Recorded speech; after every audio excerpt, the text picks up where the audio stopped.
السلام علیکم ورحمۃ اللہ وبرکاتہ۔ ناظرین، آج کا ایک بہت اہم واقعہ ہے اور مزے کی بات ہے یہ معلومات ہمیں بہت اچھی فراہم ہوئی ہے۔ ایک شخص نے اپنے موبائل میں کچھ نمبر منفرد انداز میں محفوظ کیے تھے، ایک خاص انداز میں، عجیب انداز تھا اس بندے کا۔ الگ الگ لوگوں کے نمبر اس انداز میں محفوظ کیے تھے۔ سب سے پہلے بیوی کا نمبر وصیت رسول صلی اللہ علیہ وسلم کے نام سے محفوظ کیا تھا۔ ماں کا نمبر الجنہ کے نام سے محفوظ کیا تھا۔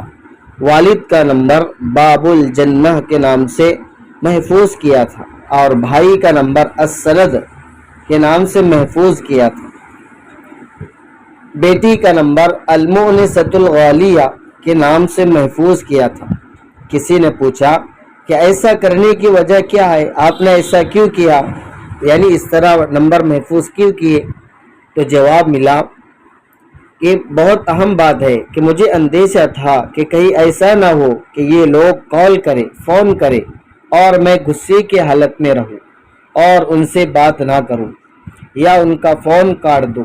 یہ مجھے یاد دلاتا ہے کہ بیوی کے ساتھ حسن سلوک کی ہمارے نبی صلی اللہ علیہ وسلم نے وصیت کی تھی، اور ماں جنت ہے، ماں جنت ہے، اس لیے فرمایا الجنت تحت اقدام الامہات، اور والد جنت کا دروازہ ہے۔ حدیث کے اندر کہ باپ جو ہے جنت کے دروازوں میں سے بیچ کا دروازہ ہے، اور بھائی مددگار ہے، اور بیٹی سب سے قیمتی شے ہے، بیٹی سب سے قیمتی چیز ہے۔